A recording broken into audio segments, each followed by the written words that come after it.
লুকোনো ভালোবাসা তৃতীয় পর্ব।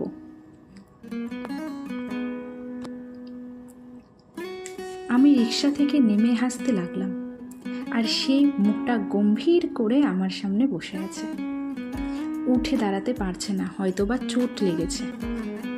ওনার চোট লাগায় আমার খারাপ লাগলেও আমি সময়ের সদ্ব্যবহার করার সুযোগটা কখনো ছাড়ি না। এখন নিশ্চয়ই বাড়ি ফিরে যাবে, আর একা একা তো মোটেও যেতে পারবে না। সো সে না চাইলেও আমার হেল্প লাগবেই তার। আর আশেপাশেও তেমন মানুষ চোখে পড়ছে না, সো আমার হেল্প চাইতে সে বাধ্য।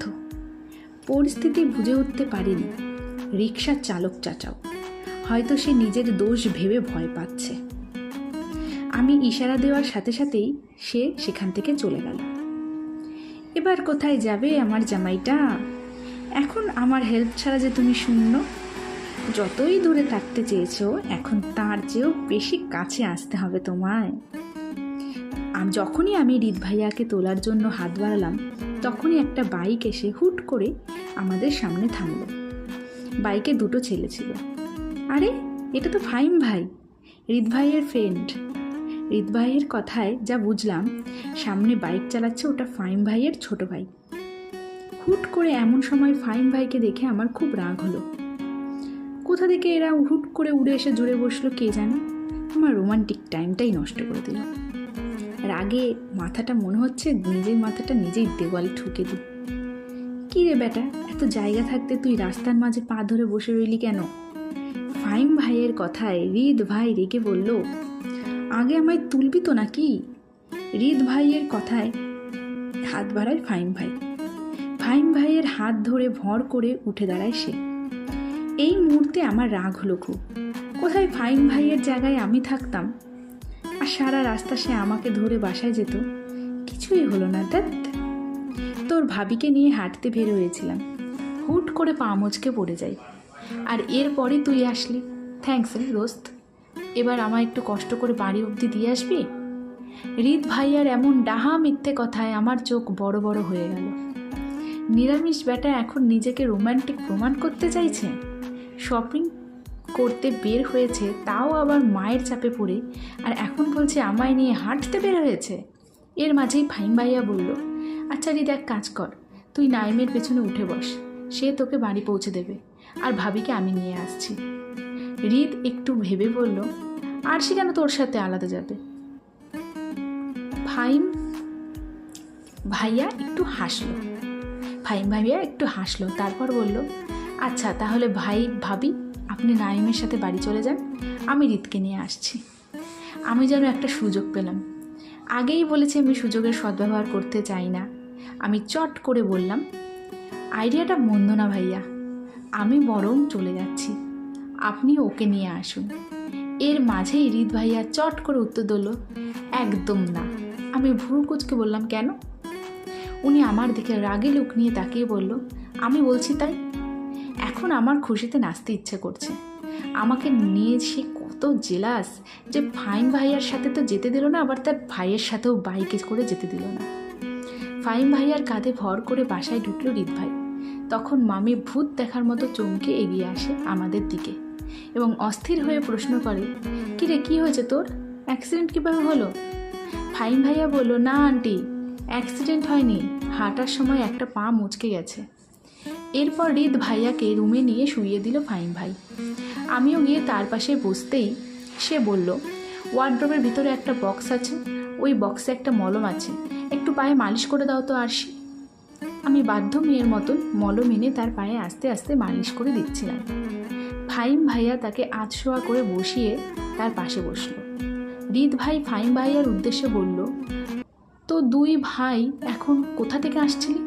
হঠাৎই ফাহিম মাথা নিচু করে লজ্জা ভাব প্রকাশ করল এবং আমার দিকে আর চোখে চেয়ে হৃদ ভাইকে বলল, তোকে একটা সুখবর জানানো হয়নি। কি? আমার বাবা আদিবার আর আমার সম্পর্কটা মেনে নিয়েছে। হয়তো 2-1 দিনের মাঝে আদিবাকে দেখতে যাবে। এরপরই সব ঠিকঠাক থাকলে বিয়ের তারিখটা ঠিক করে ফেলবো। হুট করে হৃদ ভাই রেগে বলল, তুই এক্ষুনি বের হ আমার বাসা থেকে। আরে ভাই, রাগ করছিস কেন? তো কী করবো, তোকে মাথায় তুলে নাচবো? এত কিছু হয়ে গেছে অথচ তুই এখন আমাকে জানাচ্ছিস তোর সাথে আমার এই ফ্রেন্ডশিপ? আচ্ছা, আমার সাথে ঘটে গেছে আর তো আমি তোর সাথে শেয়ার করিনি, এটা কখনো হয়? আচ্ছা সরি এখানে ছিল। আচ্ছা, যা আমার সাথে ঘটেছে সেটা আমি তোর সাথে শেয়ার করিনি, তা কখনো হয়? এমনটা কি হয়েছে কখনো? আমার সব কিছুই তোর সাথে তো আমি শেয়ার করি। আর এটা করতে পারিনি কারণ বাবা মত জানালো আজকে সন্ধ্যায়। হুটহাট তোকে জানানোর সময় পেলাম কই? তোকে এখন সবার আগে জানালাম, আর কাউকেই এখনও আমার জানানো হয়নি। আর তুই রাগ দেখাচ্ছিস? হৃদ উৎসাহ নিয়ে বলল, আরে আদিবার ফ্যামিলি, তারা কিছু বলেনি? সে বলল তার ফ্যামিলিকে সে রাজি করিয়েছে, এবার বাকিটা ওপরওয়ালার হাতে। দোয়া করিস ভাই। আচ্ছা, আমি এখন গেলাম, বাসায় পৌঁছে তোকে ফোন দেবো, কেমন? খেয়ে যাবি না? না রে ভাই, আজ সম্ভব না, রাত হয়ে গেছে, বাসায় মা অপেক্ষা করছে, আজ আসি। আচ্ছা শোন হৃদ, নীরব কোথায় রে? ওই দিন বিয়ের পর যে হাওয়া হলো, আর ওর খবরই নেই। আর বলিস না ভাই, শালা এখন দেবদাস হয়ে আছে। কেন, ছ্যাঁকা ট্যাঁকা খাইছে নাকি? ওই রকমই কাহিনী। কি বলতো, তুই তো জানতি নীরব গত বছর একটা মেয়ের ফেসবুক আইডির সাথে প্রেম করতো, মেয়েটাকে না চিনি। ওদের না কয়েকদিনের মাঝে দেখা করার কথা ছিল। ফাইম একটা দীর্ঘশ্বাস নিয়ে বলল, আর বলিস না ভাই, ওই আইডির মালিক ছিল এক বিচেওয়ালা আপু। মানে আমাদের ফ্রেন্ড সাগর আছে না, গত বছর বিদেশে গেল, ওই সাগরই ফেক আইডি দিয়ে নীরবের সাথে বছর খানিক ধরে প্রেম করলো। এখন 2 দিন আগে নীরব ধরে ফেললো যে এটা সাগর। এরপর আর কি, বেচারা নীরব দেবদাস হয়ে বাসায় বাসায় ঘুরছে। ফাইম ভাইয়ার কথা আমি না হেসে আর থাকতে পারলাম না, হাসতে হাসতে রুম থেকে বেরিয়ে গেলাম। মামি অনেক জোরাজোরি করলো তাকে খেয়ে যাওয়ার জন্য, কিন্তু ফাইম ভাইয়া না শুনলো না, চলে গেল। কিছুক্ষণ পর আমি খাবারের প্লেট হাতে নিয়ে হৃদ ভাইয়ার সামনে এসে বসলাম। হা করেন কেন? আমার হাত নেই? সবসময় তেরামি করেন কেন? আমি খাইয়ে দিলে আপনার প্রবলেম কোথায়? তুমি ইনডাইরেক্টলি আমাকে তেরা বললে। কথার মাঝে তো প্যাচ ধরেন কেন? হ্যাঁ, কথার পিঠে কথা বোঝেন না তো? মেয়েদের হাতে আমি কেন খেতে যাব? তখন আমি বললাম, কারণ আমি আপনার স্ত্রী। কথাটা বলতেই কেমন যেন এক অদ্ভুত অনুভূতি তৈরি হলো আমার। উনি আর কিছু না বলে চুপচাপ খেতে লাগলেন। রাত তখন প্রায় 11টা। সে এখনও বিছানায় আধশোয়া হয়ে বসে আছে, পাটা ফুলে আছে, হয়তো ব্যথাও করছে প্রচুর। আমি তার পাশে গিয়ে বললাম, আজকে কিভাবে সোফায় ঘুমাবেন? আজ মনে হচ্ছে আর ঘুম হবে না গো পায়ের ব্যথায়। তুমি এক কাজ করো, তুমি ঘুমিয়ে পড়ো। ট্রাস্ট মি, আমার সাথে তোমার স্পর্শও লাগবে না। আপনি ঘুমাবেন না? এক কাজ করো, ওখান থেকে হলুদ কালারের উপন্যাসের বইটা আমাকে এনে দাও। ওটা এখনও পড়া হয়নি, রাতটা সুন্দর করে ওটা পড়ে পার করে দেবো আমি চুপচাপ গিয়ে 2টা উপন্যাসের বই নিয়ে এলাম। আমিও তার সাথে উপন্যাস পড়ব। দুজন মিলে একসাথে কিছু অনুভূতি তৈরি করার চেষ্টা করি, এটা আমি মনে মনে ভাবছি। সে চট করে আমার হাত থেকে বই দুটো নিয়ে নিল। আমি ভ্রু কুঁচকে তার দিকে তাকিয়ে বললাম, একটা আমায় দিন, আমিও আপনার সাথে পড়বে ভালো কথা, প্রেমাতাল ছাড়া বাকি বইগুলো পড়ো। ওখানে একটা রূপকথার গল্পের বই আছে, তুমি বরং রূপকথার গল্পের বই পড়ো। প্রেমাতাল এগুলো তোমার জন্য নয়, এ সমস্ত রোম্যান্টিক গল্প তোমার মতো পিচ্চি মেয়ের জন্য নয়। দেখেন, আমি মোটেও পিচ্ছি না, আমি রোম্যান্টিক গল্পই পড়ব। আমি বলছি না পড়বে না তুমি। আচ্ছা পড়বো না, তবে একটা শর্ত আছে। আবার কি শর্ত? শর্ত নয়, এটা অপশন বলতে পারেন। কি? হয়তো আমি এই বই পড়ব, নয়তো আপনি আমাকে একটা চুমু দিতে হবে, নইলে আপনি আমাকে একটা চুমু দেবেন। হৃদ ভাই একটু ভ্রু কুঁচকে আমার দিকে তাকিয়ে বলল, বয়স কত তোমার? আমার ঝটপট উত্তর, 17 ক্রস করে এই 18তে পা দিয়েছি, আর কয়েক মাস পরেই আমি অ্যাডাল্ট হয়ে যাব। আমার কথায় তিনি হু হু করে হেসে দিল। অ্যাডাল্ট হতে পারলে তখন এভাবে আপ্পা চাইতে এসো, তোমার এখনও হরলিক্স খাওয়ার বয়স, চুম্মা খাওয়ার না। বলেই তিনি হাসতে হাসতে উপন্যাসের বইটা খুললেন। আমি হাঁ করে তাকিয়ে আছি তার দিকে, বুঝে উঠতে পারছি না উনি কি আমাকে এতটাই বাচ্চা মনে করেন। এত মানুষের ভিড়ের মাঝে খেয়াল করলাম দূর থেকে 2টো ভয়ঙ্কর চোখ আমাদের দিকে তাকিয়ে আছে। ভয়ে আমার বুকটা কেঁপে উঠল। হৃদ ভাইয়া আমায় এক হাতে নিজের সাথে চেপে ধরে ভিড় পার হচ্ছেন। আমি চুপচাপ তার সাথেই হাঁটছি। আর চারদিকে তাকাতে লাগলাম। আমার দৃষ্টি ওই ভয়ঙ্কর চোখ দুটি খুঁজতে ব্যস্ত। সে এখানেও চলে এসেছে ভাবতেই হৃৎপিণ্ডটা আমার জোরে জোরে লাফাতে লাগলো। কিন্তু হুট করে কোথায় হারিয়ে গেল সে? এত মানুষের ভিড়ে তাকে দৃষ্টি দিয়ে খুঁজে বের করাটাও মুশকিল। এত মানুষের মাঝে আমার গায়ে অন্যদের ধাক্কা লাগছে দেখে হৃদ ভাই হুট করেই এক হাত দিয়ে আমায় নিজের সাথে চেপে ধরলেন, যেন আর কারোর সাথে ধাক্কা না লাগে। এত মানুষের সামনে বিষয়টা লজ্জাজনক হলেও আমার সেরকম কিছু মনে হচ্ছিল না, তাই চক্ষু যুগল নিচের দিকে স্থির রেখে আমি হাঁটতে লাগলাম। আজ রাস্তায় অনেক জ্যাম, মানুষেরও ভিড় বেশি। সে ভিড় থেকে বেরিয়েই আমায় ছেড়ে দিল। তারপর টিস্যু বের করে কপালের ঘাম মুছে নিল, সাথে আমাকেও মুছে দিল। আমি তার দিকে ফ্যাল ফ্যাল করে তাকিয়ে রইলাম। আমি জানি সে আমায় ভালোবাসে। এত ভালোবাসার জন্য মোটেও আনন্দ লাগছে না আমার। ভয় হচ্ছে খুব, তাকে হারিয়ে ফেলার ভয়।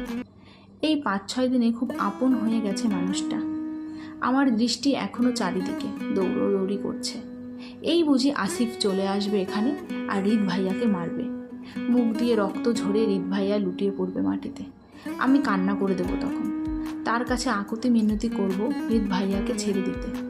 আমার এমন পাগলের মতন কান্না দেখে চারপাশের মানুষের ভিড় জমে যাবে আর হৃদ ভাইয়া রক্তাক্ত অবস্থাতেই পড়ে থাকবে মাটিতে। কেন যে এসব আজে বাজে চিন্তা আমার মাথায় ঘুরছে তা আমি নিজেও জানি না, তবে ভয় হচ্ছে খুব। চারিদিকে দৃষ্টি মেলেও ওই ভয়ঙ্কর চাহনির চোখ আমি আর দেখতে পাইনি। হুট করে হৃদ ভাইয়ার কথায় আমার ভাবনার জগতে রীতি ঘটল। আমার দিকে সে অপরাধী চোখে চেয়ে বলল, সরি তোমাকে এভাবে টাচ করার জন্য। আমি ইচ্ছে করে করিনি। আসলে ভিড়ের মাঝে মানুষদের সাথে তোমার এত ধাক্কা লাগছিল, তাই আমি তোমাকে একটু তাদের থেকে আড়াল করছিলাম, এই আর কি, আর কিছু না। আমি বললাম, সরি বলার এখানে কিছু নেই, আপনি আমার হাজব্যান্ড, ওকে? এই কথা শুনে উনি হতভম্ব হয়ে আমার দিকে তাকিয়ে রইল। আমি আবারও বললাম, নিজের স্ত্রীকেই তো টাচ করেছেন, এর জন্য এত সরি কিসের? কিন্তু আমি এ কথা বলতে চেয়েও বলতে পারলাম না। চুপচাপ দাঁড়িয়ে রইলাম। সব কিছু যেন কেমন অস্থির লাগছে আমার কেন জানি বারবার সেই ভয়ঙ্কর চাহনির কথাই মনে পড়ছে। আমি ঘামতে লাগলাম। হয়তো তিনি বুঝতে পারছেন যে আমার নার্ভাস ফিল হচ্ছে, হয়তো কারণটা জানে না, তবে এটা বুঝতে পারছে যে আমি খুবই অস্থির হচ্ছি। আমাকে নিয়ে আরেকটু হেঁটেই তিনি একটা রেস্টুরেন্টে ঢুকলো আর দুজনের জন্য কোল্ড ড্রিঙ্কস অর্ডার দিল। শরীরটা একটু ঠান্ডা হবে এতে। ফাহিম ভাইয়ার বিয়ে, কালকে গায়ে হলুদ, এই কারণেই শপিং করতে এলাম দুজন। গতকাল ভাইয়ার বিয়ের কেনাকাটা হয়ে গেছে। হৃদ ভাইয়া তাদের সাথে গিয়েছিল, আমি যাইনি। আর আজ আমাকে নিয়ে বের হলো হৃদ ভাইয়া আমার জন্য কিছু জামা কাপড় এবং তার জন্য কিছু কেনার জন্য।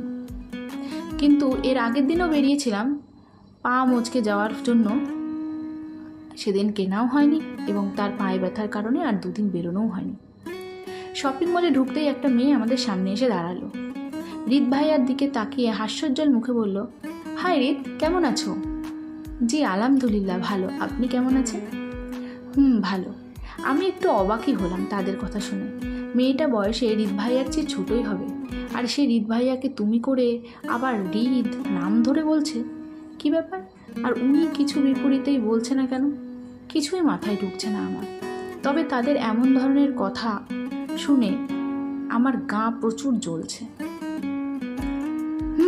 আমার আপাতত তেমন একটা ব্যস্ততা নেই, তোমরা চাইলে তোমাদের হেল্প করতে পারি, সমস্যা নেই, এই কথা বললো এই মেয়েটা। এবার আমার আরও রাগ হলো। চিনি না জানি না আমাদের মাঝে আসছে কাবাবের হাড্ডি হতে। হৃদ ভাইয়া কিছু বললো না, শুধু বলল, আপনার কষ্ট হবে না? আরে না, কি বলো, তোমার সাথে থাকবো, একটু সময়টা এনজয় করতে পারবো, কষ্ট কিসের? প্রায় 2 ঘন্টা আরশির পেছনে পেছনে ঘুরল হৃদ। এখন প্রায় ক্লান্ত সে। আরশির এটা পছন্দ হলে ওটা হয় না, আর ওটা পছন্দ হলে সেটা হয় না, এইভাবেই ঘুরতে থাকে সে। এই জন্যই বাবা কখনো মাকে নিয়ে শপিংয়ে আসতে চায় না, এবার বুঝতে পারল হৃদ। কিন্তু আজ মানতে বাধ্য যে মহিলাদের সাথে শপিংয়ে আসা মানে স্ব ইচ্ছায় নিজের পা দুটো গাড়ির পেছনে একটা দড়ি দিয়ে বেঁধে দেওয়া। এরপর গাড়ি যেদিকে ছুটবে তাকেও সেই দিকেই টেনে হিঁচড়ে নিয়ে যাবে। ভাবতেই একটা দীর্ঘশ্বাস ছাড়ল হৃদ। অনেক কষ্টে ম্যাচিং করে চয়েস করতে সক্ষম হলাম আমি। কিন্তু তাতে ঘোর বিরোধিতা আমাদের সাথে থাকা মেয়েটার। বলছে আমাদের দুজনকে কিছুতেই মানাবে না এটাই।